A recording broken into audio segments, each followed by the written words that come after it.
Halo semuanya, apa kabar? Selamat datang di channel Sinta Cimor in China. Nah, jadi di video kali ini sesuai dengan thumbnail yang teman-teman lihat, di judulnya saya akan menjawab beberapa pertanyaan dari komentar teman-teman. Tapi sebelumnya saya ucapkan terima kasih banyak untuk teman-teman yang sampai saat ini sudah hadir di channel YouTubeku, yang mau support, yang selalu kasih komentar dan selalu kasih semangat. Saya ucapkan terima kasih. Terima kasih juga untuk teman-teman yang sudah mau klik video ini.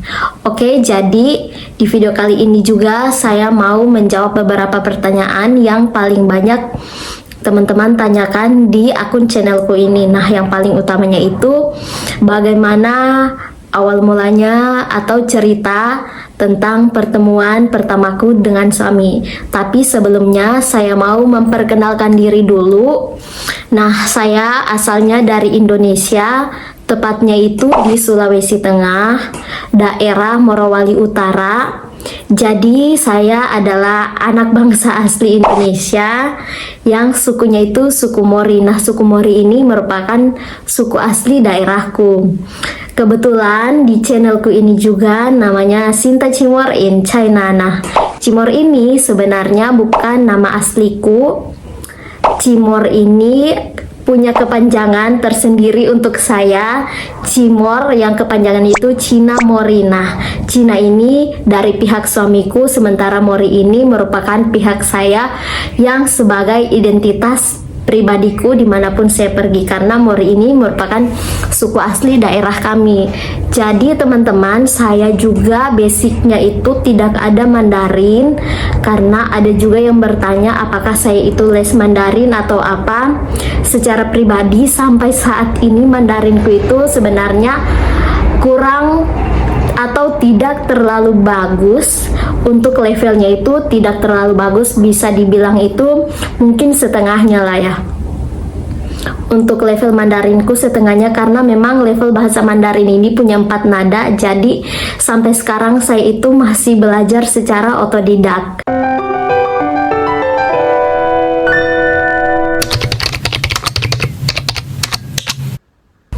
Oke teman-teman, jadi saya akan langsung jawab saja, tapi saya akan jawab secara ringkas dan garis besar karena memang cukup panjang kalau diceritakan secara detail.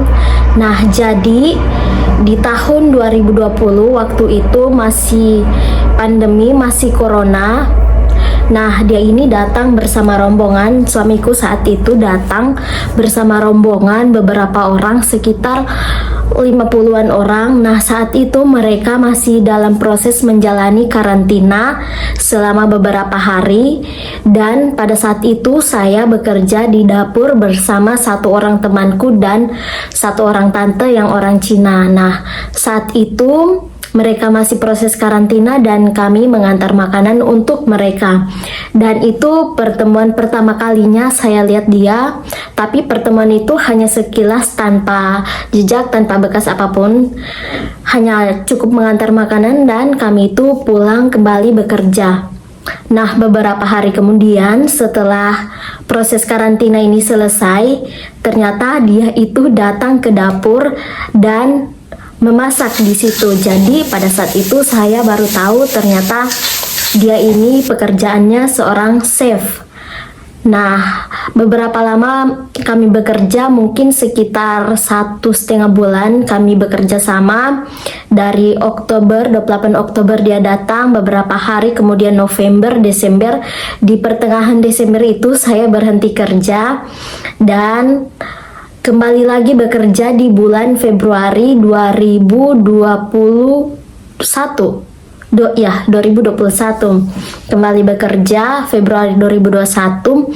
Tapi pada saat itu, pada saat saya kembali bekerja, dia itu tidak tegur saya. Padahal kalau kita kan orang Indonesia, kalau ketemu begitu sudah pernah ketemu sebelumnya ya pasti disapa lah. Nah, saat itu saya sapa dia, saya tegur dia, tapi dia itu sama sekali pokoknya cuek, tanpa ada respon. Padahal saya itu tegur secara terus menerus, bukan cuma satu kali.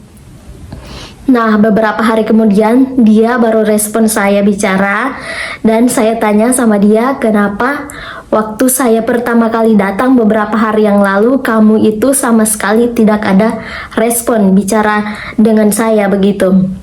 Nah, dia itu cuman bilang saat itu dia takut kalau saya itu pergi lagi, cuman bekerja sebentar, kemudian pergi lagi begitu teman-teman. Nah, waktu bekerja sebelumnya itu, sebelum saya pulang di bulan Desember, Oktober, November, Desember itu, sebenarnya dia sudah pernah bilang ke temanku kalau dia itu suka sama saya, tapi karena saya tipe orangnya yang tidak cepat untuk suka sama orang lain, jadi karena kebetulan juga dia itu lebih muda, 4 tahun di bawahku, dia lebih adik dari saya, jadi saat itu saya hanya menganggap dia itu sebagai adikku, sebagai adik lah begitu. Pokoknya saat itu saya cuma panggil dia Titi, begitu. Nah, kembali ke 2021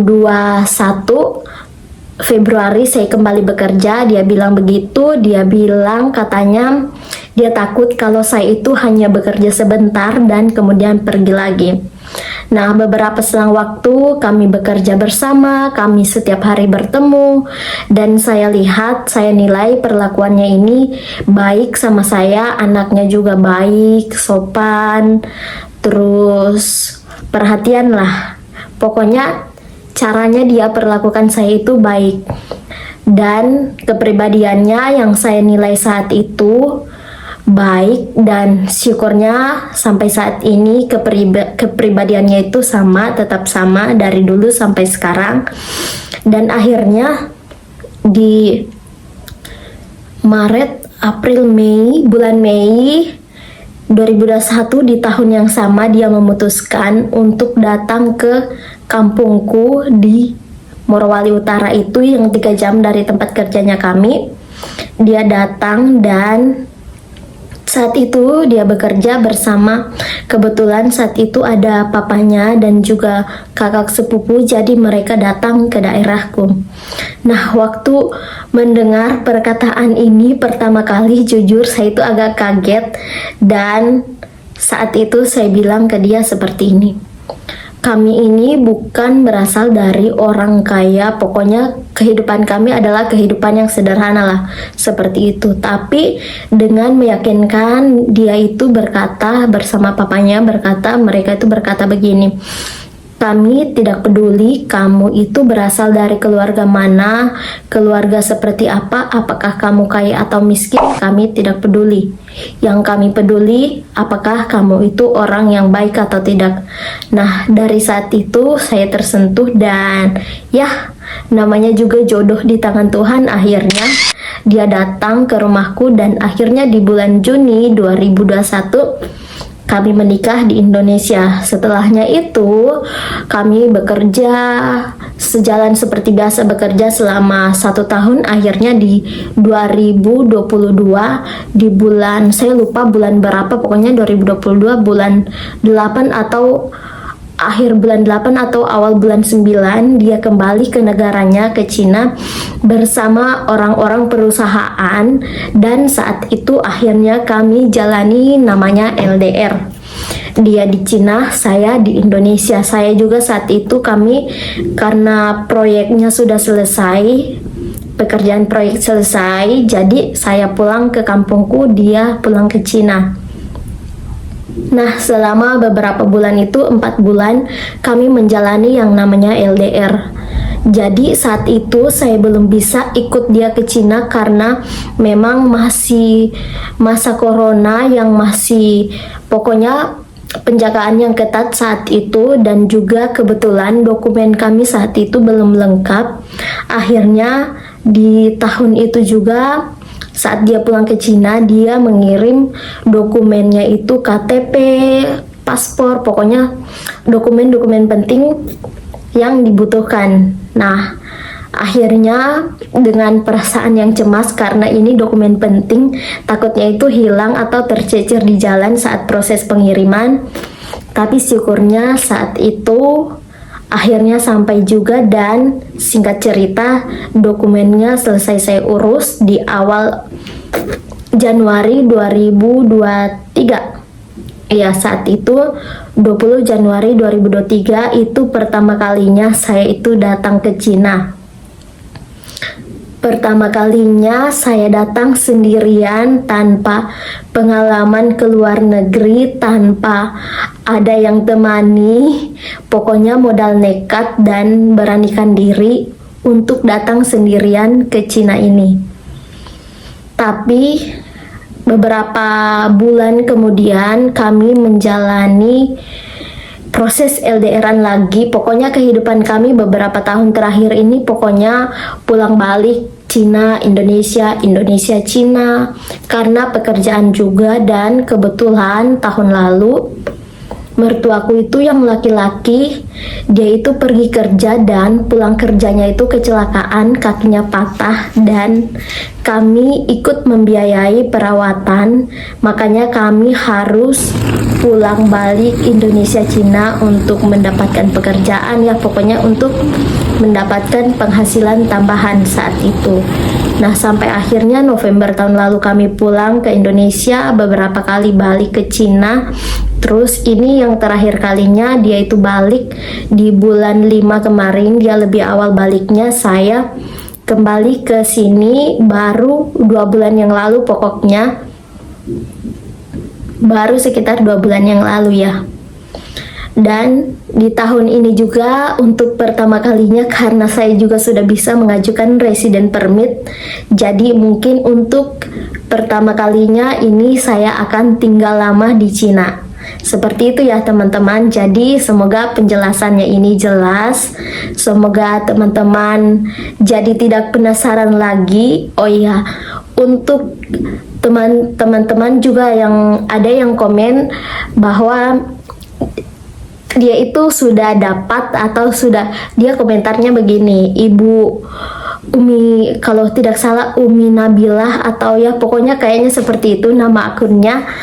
Jadi ibu ini komen katanya tahun lalu, 2 tahun lalu itu sudah sempat bikin vlog, tapi akunku itu ya saya sudah sempat bikin vlog, tapi akun channelku itu akun yang ini. Cuman pada saat saya itu kerja di Bahodopi, saat itu di Bahodopi kami kerja, HP ku ini hilang dan akun channelnya itu ada di situ. Nah sayangnya walaupun saya ini hafal kata sandi dan juga emailnya dihafal, tapi sayangnya kode OTP-nya yang harus diterima itu ada di HP ku yang hilang ini. Jadi makanya saya bikin keputusan untuk bikin akun channel YouTube yang baru ya. Walaupun di akun channel itu sudah ada 1.500 subscriber, tapi saya bersyukur walaupun sedikit, tapi ya itu sudah namanya sudah ada kumpulan lah di situ. Ya begitulah ceritanya teman-teman. Jadi saya berharap semoga teman-teman semuanya selalu dalam keadaan sehat dan kita semuanya selalu dipertemukan dengan hal-hal baik. Terima kasih untuk teman-teman yang selalu support, yang selalu dukung. Dan sampai di sini videonya, semoga menghibur dan bisa menemani hari-hari kalian. Oke teman-teman, terima kasih dan sampai ketemu di video selanjutnya. Bye bye.